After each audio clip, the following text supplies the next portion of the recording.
Hey everybody, and welcome back to another episode with just me for Small Town Music. I hope your school years have been going well.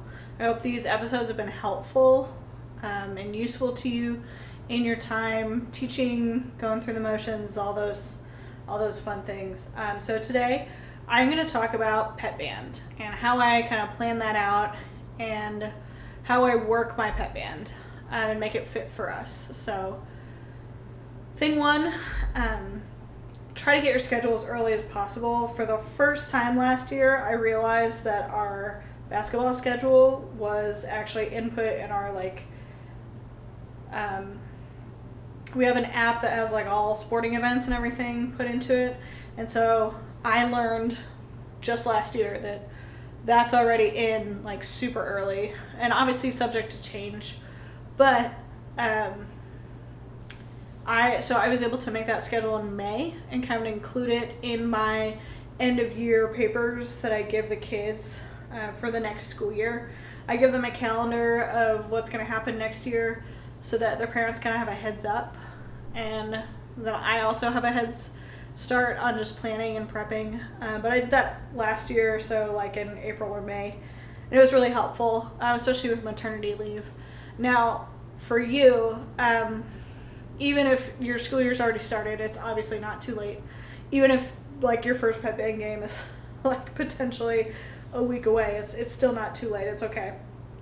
But put your schedule of home games together as soon as possible. If you know you're in a school district where potentially you are going to have to do sectionals, regionals, semi-state, whatever, then get that put in the schedule as early as you can as well. Now, it is questionable, up in the air, if your team's going to win, all that good stuff. I would rather have that put in my calendar and everyone be aware of it as early as possible and not play those games than not put them in my calendar and then it's a big surprise. Obviously, the more specific schedules are just going to have to wait to come out.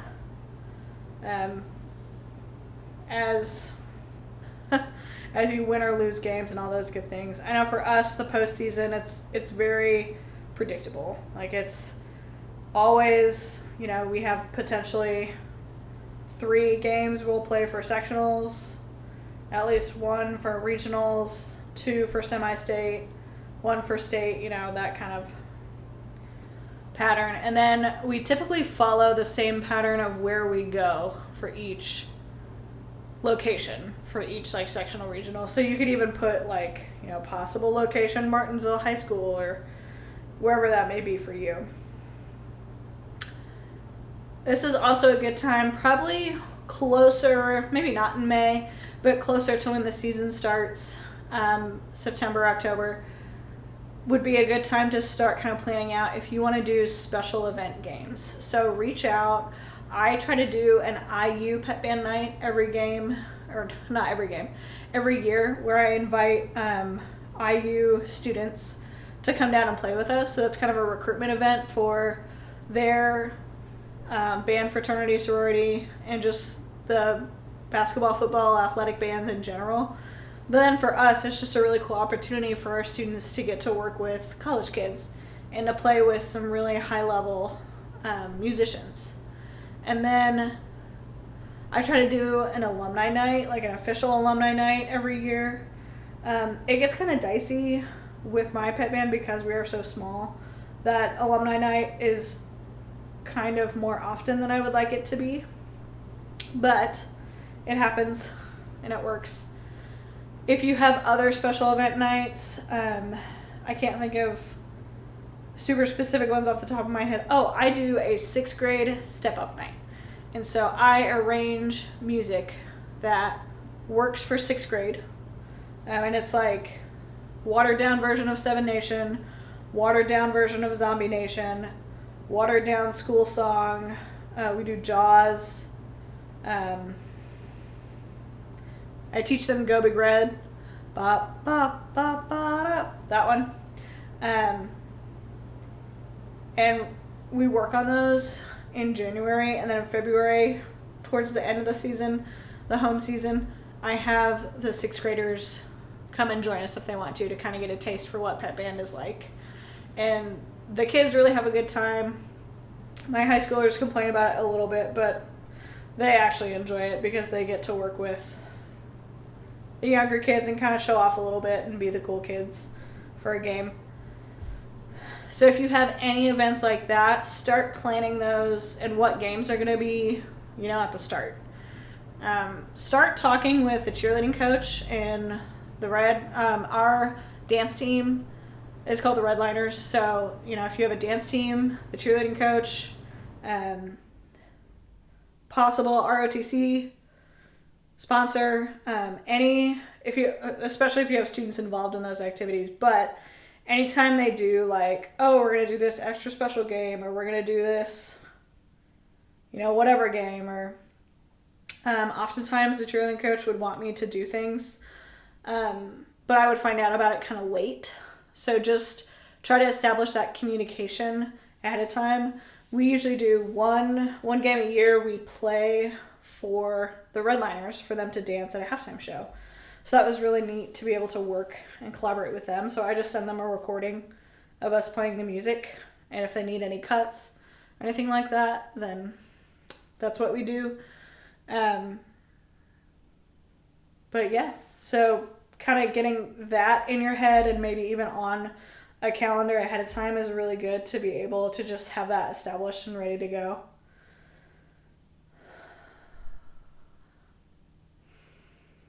Be very consistent with your attendance policy, and that hopefully is common sense.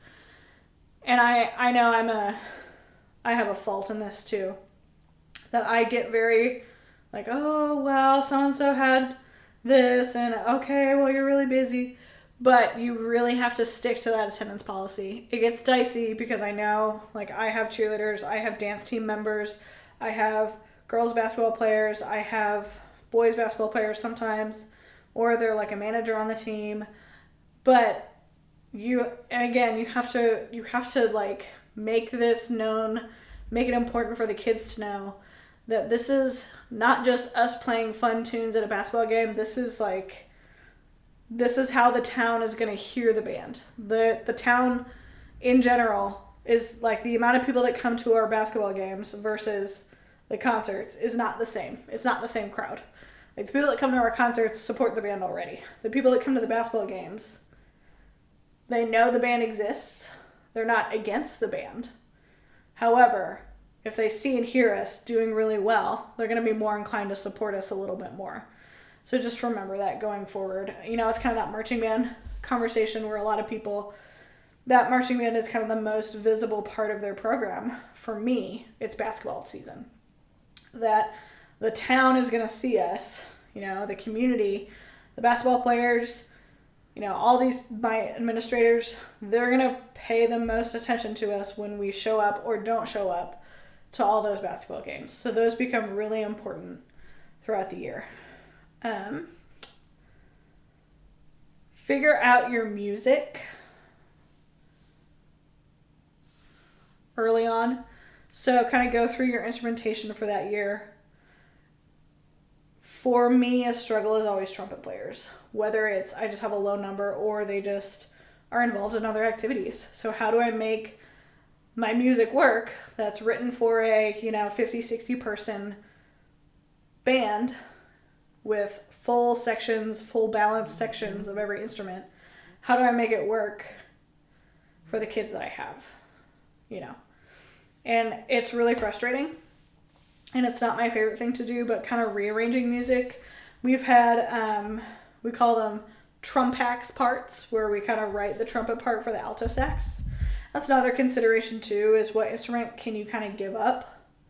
What instrument can kind of be tweaked. I have also done parts where I've just had bass line, melody line to make life a little bit easier on my ensemble and the people playing the music, so that we can sound good, because harmonies are really great. The arrangements that we've bought off J.W. Pepper are super great.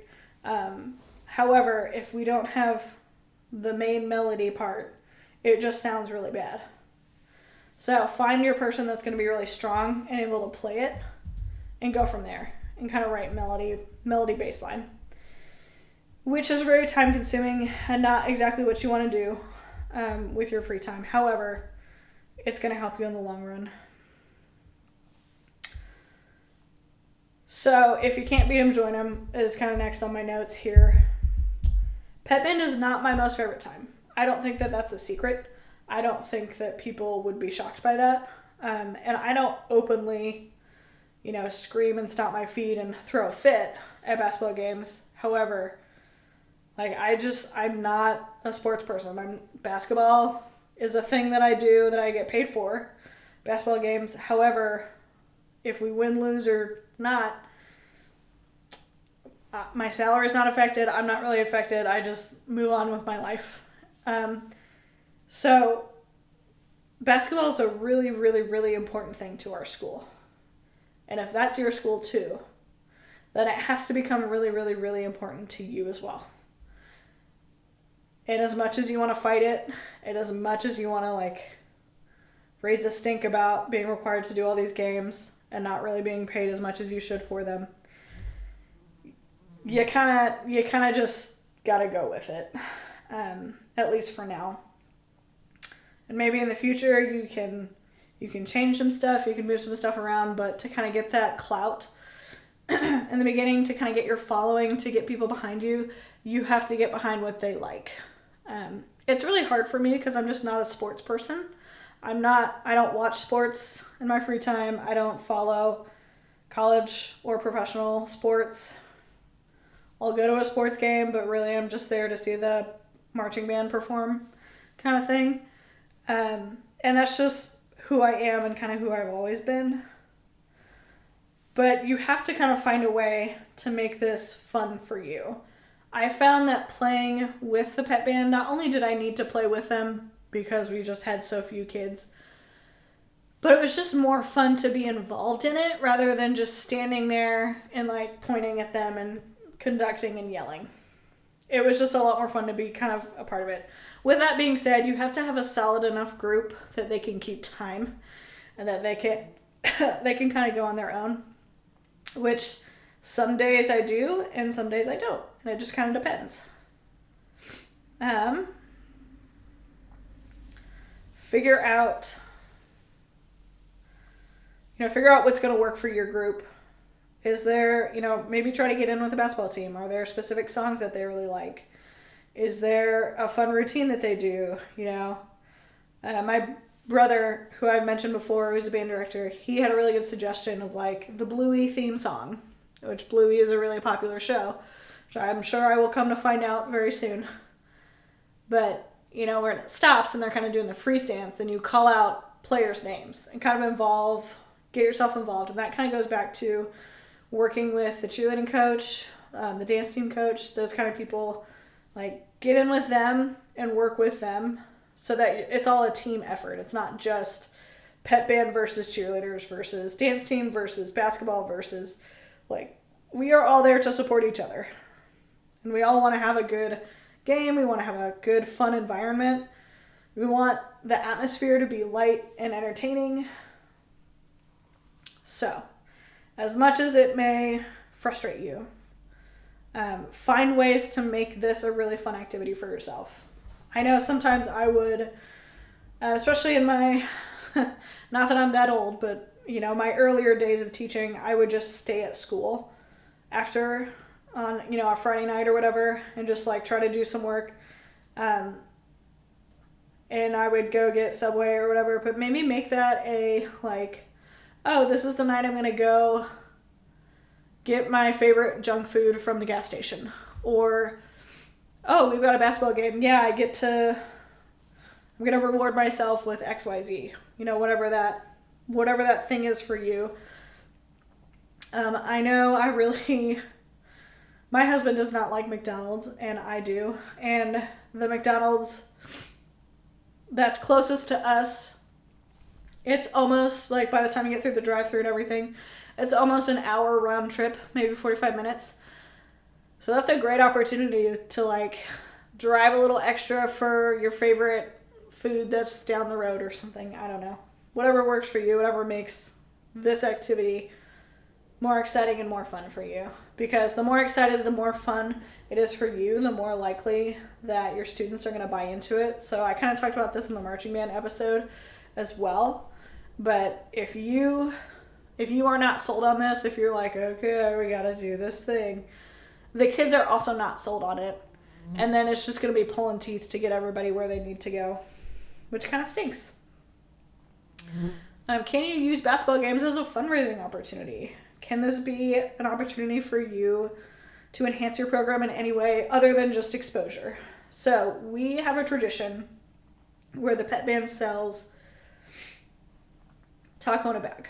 If you don't know what that is, it's like a bag of Frito chips. You put taco meat and then like lettuce, tomato, sour cream, cheese, salsa, ranch, whatever. Then you eat it. I think it's delicious. It's a great like street fair food we have down here. Walking tacos, taco in a bag, whatever you call them. But they are in super high demand. Like we have had games where we sold out before the end of the JV game. And the entire varsity game, we just didn't have tacos because we sold out. We have had really good luck fundraising with that, especially if you can get parents to donate the food items rather than you having to buy them out of the band fund. But that's a really great opportunity where you might find a niche to be able to sell things like that. Now, the taco in a bag booth is a lot of work because you have to get workers. You have to get people to make the taco meat. You have to get all the donations. So that's a huge job to get all of that going. However, we can raise maybe $2,000 or $3,000 in a season, which is pretty great for us. Can you sell other things? Can you, maybe do like a name that tune section and the winner gets, I don't know, a Pep Band t-shirt, something. But, find that niche, find something that you can do to keep it going, and try to involve yourself. So when you're in the thick of it, you got to keep your sanity, you got to keep your cool. It's really easy, especially once I get to boys sectionals and I'm just like, all right, I've got contests to prepare for, I've got festival coming up, I've got spring concert to really buckle down on, we've got all these things. Personally, I'm just tired, it's the middle of winter. Like, we still got a while before spring break, and I'm just exhausted. That's when I start to lose my grip on reality a little bit.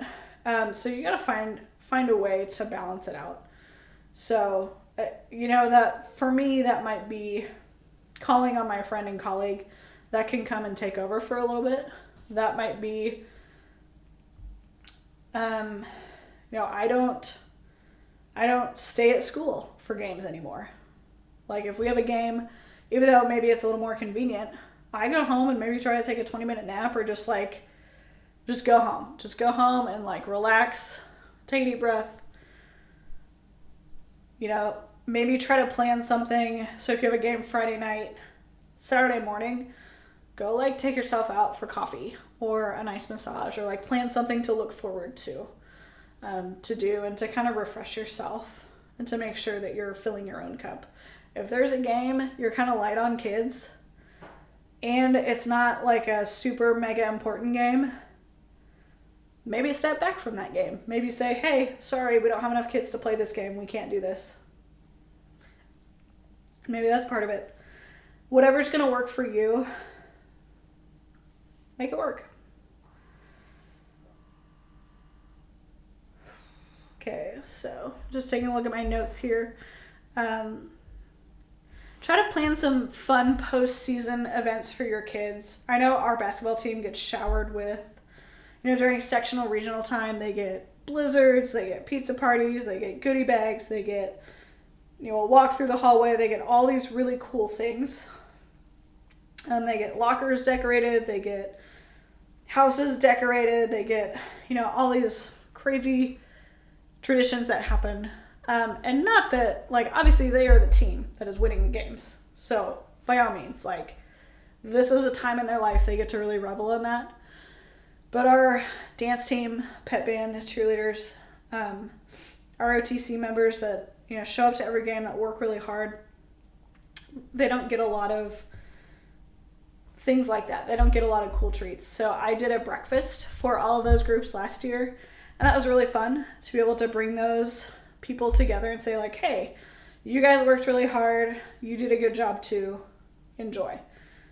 So I had parents donate items. I got to school really early, cooked them breakfast, was able to have a good time and celebrate those kids that they, you know, by all means, like, the pep band exists because of the basketball team. However, you know, it's still good. Like, find little ways to recognize them too, you know, like maybe it's making them locker signs and putting them up, or maybe it's having a parent bring in treats for them, or, you know, whatever it may be. But recognizing those kids, it's just like, it's that, like, positivity breeds positivity kind of atmosphere, where if you are showing, like, you're doing a good thing, it just makes you feel better.